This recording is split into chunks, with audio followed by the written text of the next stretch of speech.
नमस्कार विद्यार्थियों। मोहरी देवी तापड़िया कन्या महाविद्यालय जसवंतगढ़ नागौर के YouTube चैनल पर मैं प्रवक्ता मृत्युंजय खींची एक बार पुनः आपका स्वागत करता हूं, अभिनंदन करता हूं। जैसा कि हमने पिछले अध्याय में भारत के इतिहास की जानकारी के स्रोतों के बारे में बात की थी, आज हम उससे आगे वाला टॉपिक पढ़ेंगे।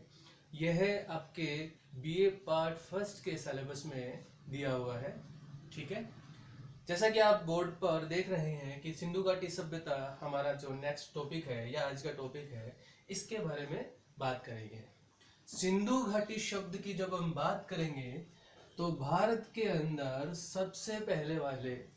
प्रथम जो सभ्यता भारत में बसी है उसे हम सिंधु घाटी सभ्यता के नाम से जानते हैं। सबसे पहले जब यह देखेंगे कि यह शब्द कहाँ से आया है, तो इतिहासकार इस नाम को लेकर अलग अलग विचार प्रस्तुत करते हैं। कुछ इतिहासकारों ने कहा कि वे लोग जो सर्वप्रथम सिंधु एरिया में बसे हैं, सिंधु क्षेत्र में बसे हैं, उन लोगों के वहां बसने के चलते इसे सिंधु घाटी की सभ्यता कहनी चाहिए। तो सबसे पहले हम जब किसी सभ्यता को पढ़ते हैं तो इसमें हम विविध रूपों में यह देखते हैं कि इस सभ्यता को किसने बसाया है, यहाँ के निवासी कौन है, ये सभ्यता का समय या कालक्रम कौन सा है, उद्भव किस प्रकार हुआ और विस्तार कहां तक है। इसके लिए जब हम देखते हैं तो 1921 में सबसे पहले राय बहादुर, दयाराम साहनी एवं माधो स्वरूप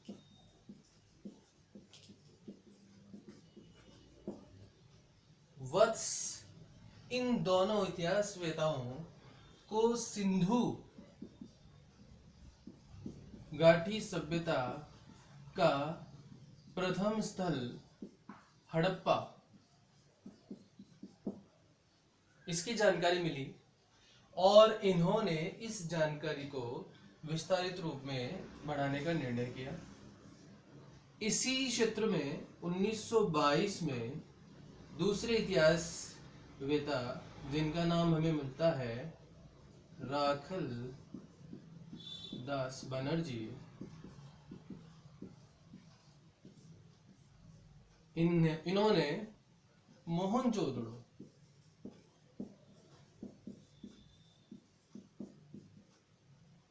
इस स्थल की खोज की और इस दोनों ही स्थलों की खोज पर इन इतिहासवेता या पुरातत्ववेताओं ने यह देखा कि इन पर इनके जो अवशेष हैं वो मिलते जुलते हैं, अर्थात जिन लोगों ने इन स्थलों पर निवास किया है वह एक दूसरे से बहुत अधिक संख्या में समानता रखते हैं। तो इस समय पुरातत्व सर्वेक्षण विभाग के महानिदेशक के पद पर जॉन मार्शल नियुक्त थे।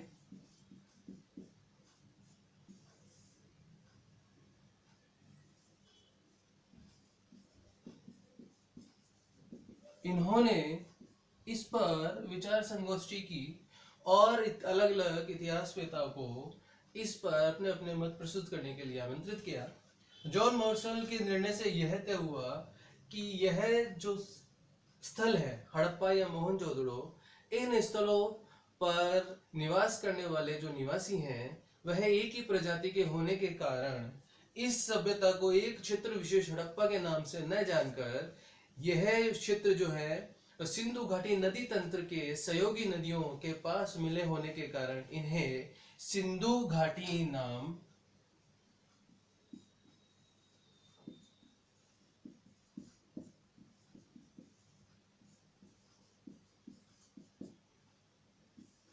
देना उचित होगा। एक आपके सामने पुरातत्व सर्वेक्षण विभाग, इसकी जानकारी मैं देना चाहूंगा आपको। पुरातत्व सर्वेक्षण विभाग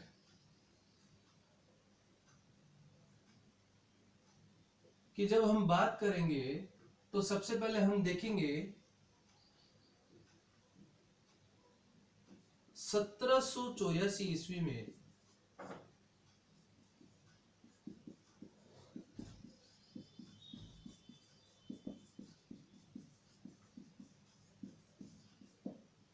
सत्रह सौ चौरासी ईस्वी में बंगाल में एशियाटिक सोसाइटी की स्थापना की गई, जिसका उद्देश्य साहित्य पर विभिन्न काम करना था। साहित्य और उपस्थित ग्रंथों को विस्तारित करके, उन्हें अनुवादित करके और इनमें लिखी गई सामग्रियों को जो है पढ़ना और इसे आगे बढ़ाना था। इस समय जो कि चूंकि नाम से हम देखेंगे एशियाटिक सोसाइटी ऑफ बंगाल, तो जाहिर है कि यह बंगाल में ही बनाई गई। और समय जब आप देखेंगे 1784, इस समय ब्रिटिश ईस्ट इंडिया कंपनी के अधीन भारत था। तो इस समय जब पुरातत्व सामग्रियां अत्यधिक संख्या में प्राप्त हो रही थी, तो एशियाटिक सोसाइटी को जब पुरातत्व सामग्रियां अत्यधिक मात्रा में प्राप्त हुई, तो उन्होंने इस क्षेत्र में अपना विस्तार करने की कोशिश की और इन प्राप्त सामग्रियों की जांच हेतु उन्होंने पुरातत्व सर्वेक्षण विभाग की स्थापना की, जो कि 1861 ईस्वी में अलेक्जेंडर कनिंघम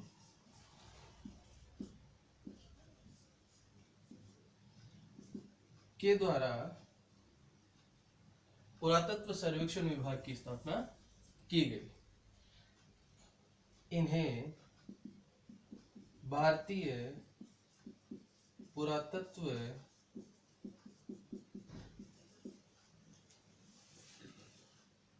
विभाग का जनक भी कहते हैं। जैसा कि आपने राजस्थान के इतिहास की जब मैंने बात की थी और उसके संदर्भ में वीडियो बनाया था, तो मैंने आपको इस नाम से अवगत कराया था कि अलेक्जेंडर कनिंघम के सहयोग से ही दिल्ली में भारतीय पुरातत्व विभाग की स्थापना हुई थी। और राजस्थान के पुरातत्व सर्वेक्षण विभाग में भी इनका महत्वपूर्ण रोल रहा है और इनके कार्य को AC कार्लाइल ने आगे विस्तारित किया था। क्योंकि ये तो राजस्थान के संदर्भ में था, हम भारत के संदर्भ में बात कर रहे हैं। तो इस समय जब बंगाल में एशियाटिक सोसाइटी की जो विभाग है, इस विभाग को पुरातत्व सामग्री अत्यधिक मात्रा में मिली, तो इस कार्य को विस्तारित करने हेतु प्रयास किया जेम्स प्रेसेप। इन्होंने पुरातत्व सामग्रियों में जो अभिलेख हैं,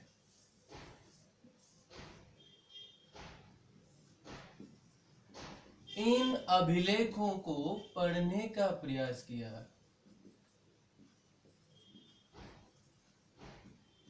ऐसा प्रयास करने वाले ये प्रथम व्यक्ति थे। जब हमने पिछली वीडियो में भारत के पुरातत्व संबंधी जो स्रोत हैं, उन स्रोतों की बात की थी, तो हमने ये देखा था कि भारतीय पुरातत्व की महत्वपूर्ण सामग्रियों में हमें अभिलेख जो है उनको रखते हैं। और इन अभिलेखों को 1837 ईस्वी में जेम्स प्रेसेप ने पढ़ा, जो कि अशोक के द्वारा लिखवाए गए थे, मौर्य सम्राट अशोक के द्वारा लिखवाए गए थे। और ब्राह्मी लिपि एवं मगधी या प्राकृत भाषा में लिखे हुए थे।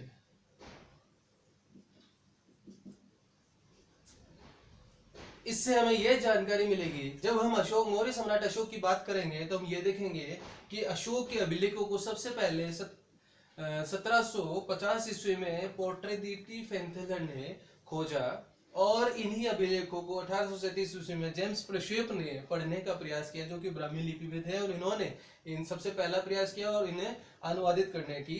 कोशिश की। तो ये वह व्यक्ति है जिन्होंने पुरातत्व संबंधी सामग्रियों को सबसे पहले विस्तारित करने का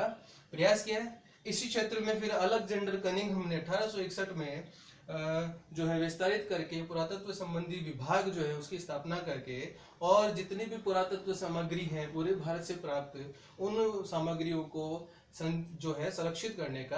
प्रयास किया। इतिहास में अलेक्जेंडर कनिंघम पहले व्यक्ति हैं जो ये प्रयास कर रहे हैं। इसके पश्चात जो है जब इनकी 1885 में जब ये यहां से रिटायर हो गए तो इन्होंने इस जो दायित्व है इस दायित्व को जॉन मार्शल को सौंप दिया, और इसके पश्चात जॉन मार्शल जो है इन्होंने भारतीय पुरातत्व सर्वेक्षण विभाग के निदेशक के पद पर कार्य किया। तो यहाँ से आपको दो जानकारी मिल गई। एक तो यह है कि ये वही जॉन मार्शल है जो सिंधु घाटी सभ्यता का नामकरण कर रहे हैं, और दूसरा यह है कि भारतत्व पुरातत्व विभाग के पद पर, निदेशक के पद पर अलेक्जेंडर कनिंघम के बाद में पदभार संभाल रहे हैं। उम्मीद करता हूं कि आपको ये जानकारियां अच्छी लगी हैं, पसंद आ रही हैं।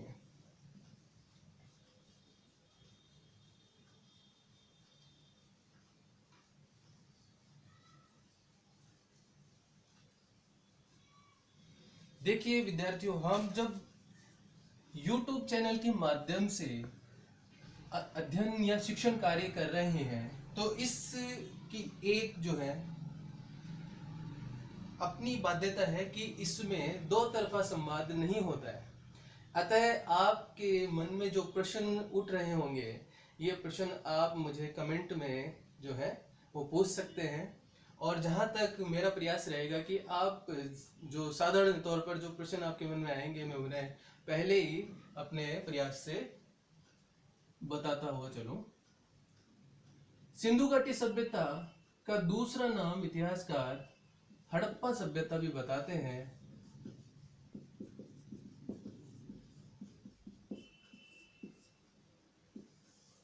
यह पहला स्थल है जो सिंधु घाटी सभ्यता का हमें प्राप्त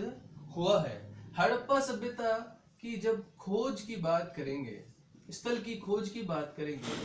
तो हमने ये देखा कि ये निवासी कौन कौन से हैं, इसका कालक्रम कौन सा है, उद्भव कब हुआ, किस समय भारत के अंदर ये स्थायी रूप में बसे हैं, और कौन कौन से एरिया तक इन्होंने विस्तार किया है। तो इसके पहले सबसे पहले हमारे मन में ये प्रश्न आता है कि सिंधु घाटी सभ्यता या हड़प्पा सभ्यता की जो अवशेष हैं, वह अवशेषों को किस माध्यम से हम यह निश्चित रूप से कह पाएंगे कि ये अवशेष उस वर्ष के हैं, या जब मैं इसका समय बताता हूं कि अलग अलग इतिहासकारों ने इसके अलग अलग समय बताए हैं। कुछ इतिहासकार इसका समय 2500 ईसा पूर्व से बताते हैं, कुछ इतिहासकार इसका समय जो है वो 2300 ईसा पूर्व से बताते हैं, कुछ इतिहासकार इसका समय 2350 ईसा पूर्व से बताते हैं, और इसका जब कालक्रम की बात करते हैं तो सर्वमान्य मत निकल कर आता है 2350 ईसा पूर्व, और यह जो है वो C14 या रेडियो कार्बन 14 पद्धति से निर्धारित किया गया है कि 2350 ईसा पूर्व से 1750 ईसा पूर्व भारत के अंदर जिस सभ्यता का स्थायित्व था, अस्तित्व था, वह द्रविड़ सभ्यता या सिंधु घाटी या हड़प्पा सभ्यता के नाम से जानी गई है। अब आपके सामने एक नवीन जो है एक आपके सामने ये कार्बन, रेडियो कार्बन या C14 पद्धति आ गई, जो कि आप इस अभी तक इससे परिचित है या नहीं है मुझे जानकारी नहीं है, लेकिन मैं इसके बारे में आपको बताना चाहूंगा कि जब हम पुरातत्व स्रोत की अन्वेषण करते हैं तो इन स्रोतों के समय का जो निर्धारण है, ये निर्धारण करने के लिए हमारे पास में 3 पद्धतियां प्रमुख रूप से मानी जाती हैं। समय निर्धारण की 3 पद्धतियां, पहली सापेक्ष विधि,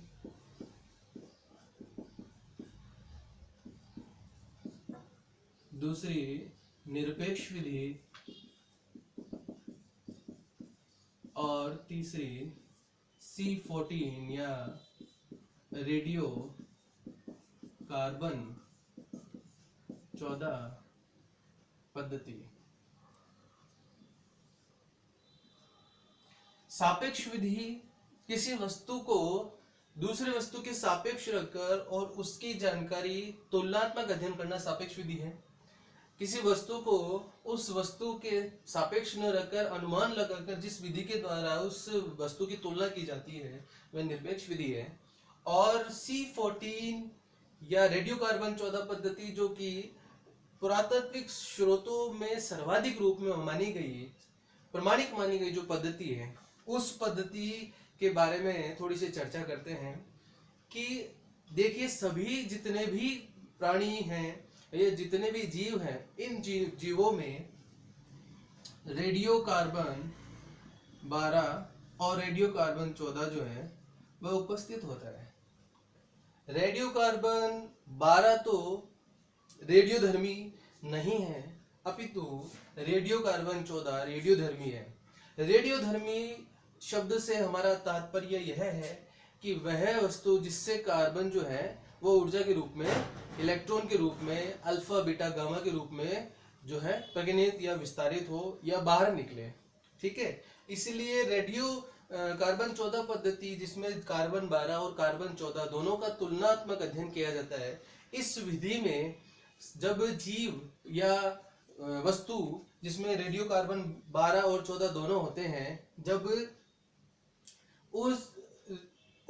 वस्तु, उस प्राणी के द्वारा, जीव के द्वारा जब वह मृत अवस्था में होता है और जब उसके अवशेष हमें मिलते हैं तो उस अवशेषों से रेडियो कार्बन,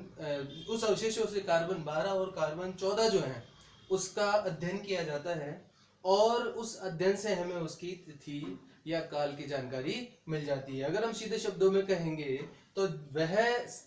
प्राणी या सजीव या वस्तु जब कार्य अवस्था में था और जब वह निर्जीव रूप में हमें मिला है, उन दोनों के समय के बीच जो कार्बन 14 है वह कार्बन 12 में जब रूपांतरित हो रहा है, इस समय को हम वैज्ञानिक विधि से ज्ञात कर लेते हैं और इसी विधि से हमें उस समय की जानकारी मिल जाती है कि अमुक वस्तु या अमुक प्राणी या जीव किस समय का है, किस काल का है। इसीलिए रेडियो कार्बन 14 पद्धति से हमें सर्वाधिक मान्यता रूपी मत यह निकलकर मिला कि 2350 ईसा पूर्व में सिंधु घाटी सभ्यता जो है वह भारत में बसी है। उम्मीद करता हूं कि आपको यह समझ में आया होगा।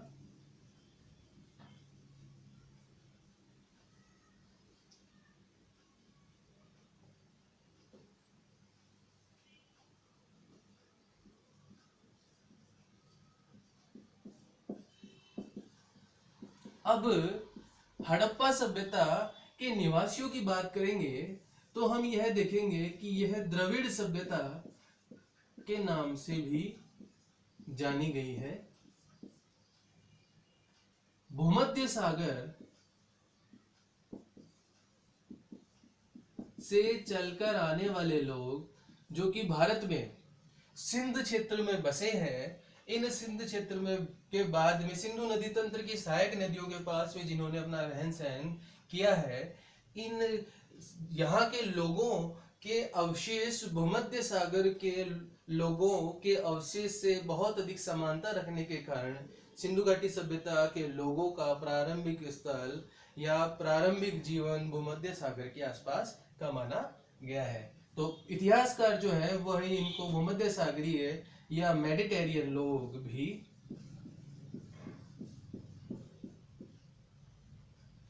कहते हैं। यानी कहने का मतलब यह है कि अगर हम भारत की बात करेंगे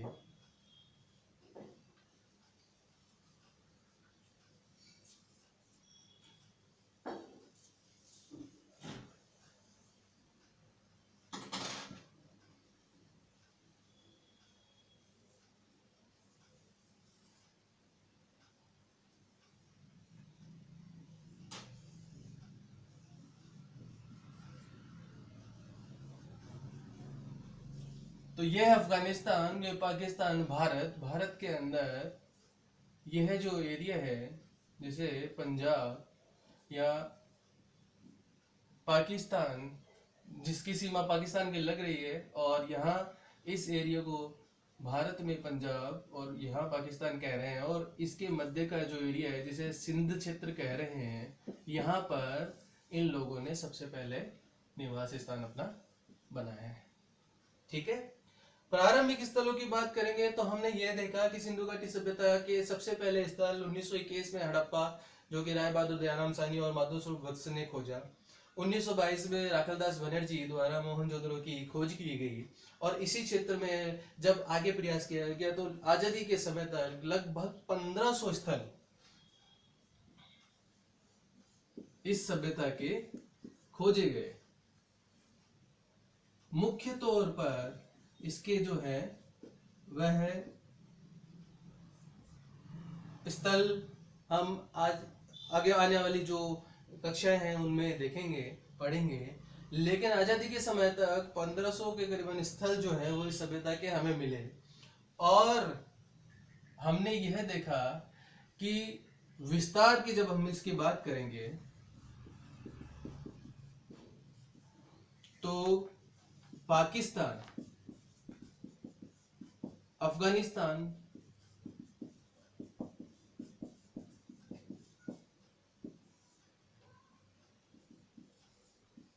एवं भारत, इन देशों में इनके स्थल जो है वह हमें मिले हैं।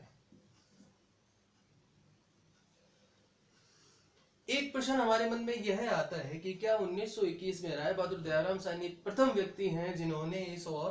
काम किया है? तो उससे पहले थोड़ा जाते हैं तो ये देखेंगे कि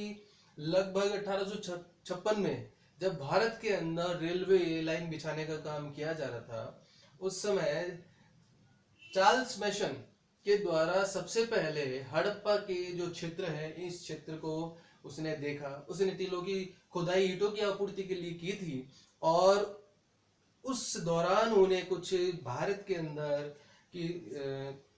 खुदाई के अंदर प्राप्त वस्तुएं मिली, और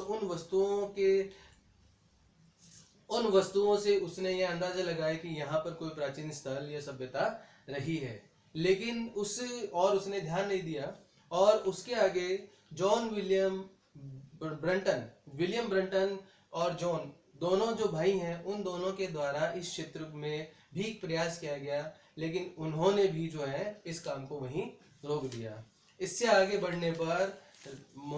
राय बहादुर दयाराम साहनी और माधव स्वरूप वत्स दोनों ऐसे व्यक्ति हैं जिन्होंने सर्वप्रथम इस ओर प्रयास किया और उन्हें सफलता मिली। तो यह आज सिंधु घाटी सभ्यता की हमने जब बात की है तो प्रारंभिक तौर पर, मोटे मोटे तौर पर हमने इसकी शुरुआत की है। इसके आगे जो हम नेक्स्ट वीडियो में देखेंगे, उम्मीद करता हूं कि आपको यह समझ में आया होगा। धन्यवाद।